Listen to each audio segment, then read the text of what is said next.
Good afternoon, everyone. My topic is all about rule on prosecution of civil action.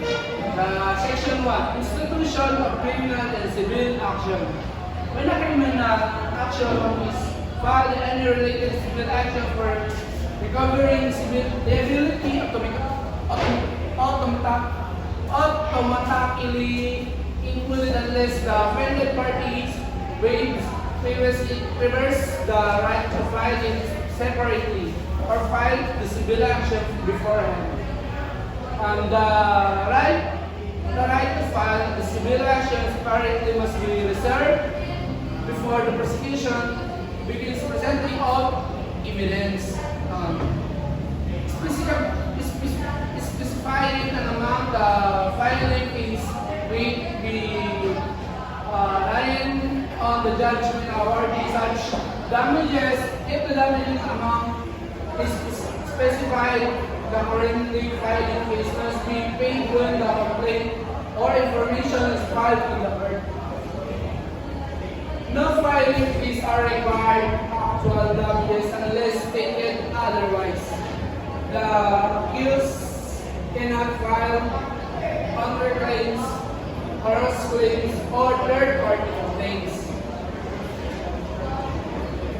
in the criminal case, but pursue them in a separate civil action.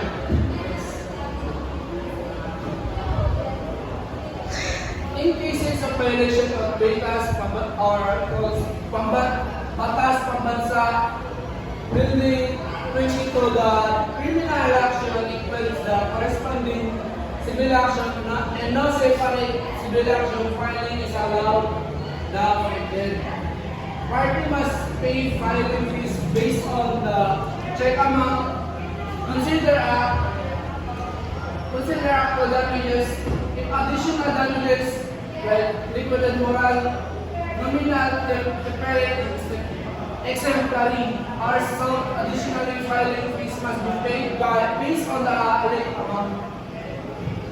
If such amount are awarded later by the court, the filing fees will be the first line on the judgment. Separate civil action has filed and the trial has not yet commenced. It can be consolidated with the criminal action upon application and approval by the court. Trial of both action will then proceed according to the rule governing consolidation of civil criminal action. The section 2, when separate civil action is suspended. Once a criminal action has commenced, any related civil action cannot be started until the criminal case reaches a final judgment. If the criminal action begins after a civil action has already started, the civil action will be suspended until the criminal case is resolved. However, the offended party can request the consolidate the civil cases evidence from the civil action is automatically included in the criminal case, with the prosecution retaining the right to cross-examine witnesses and both parties can present additional evidence.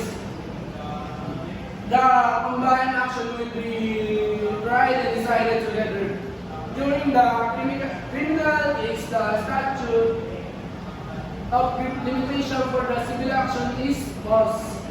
The end of the criminal case thus not necessarily end the civil action, but if the criminal case concludes that the act or commission did not occur, the civil action based on the deadly is also ended. Section 3. When civil action may proceed independently, in the cases provided for the Article 32, 33, and 2176 of the Civil Code of the Philippines, the independent civil action may be brought by the offended party should be proceed independently of the criminal action and shall require only preparatory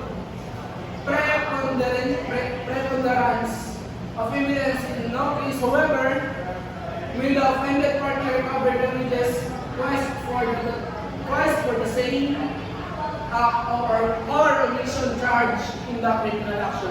While the section 4, effect of death on civil action. If the accused dies after arraignment and during the criminal trial, the civil liability arising from the offense is extinguished. However, an independent civil action can continue against the accused, the state or legal representative.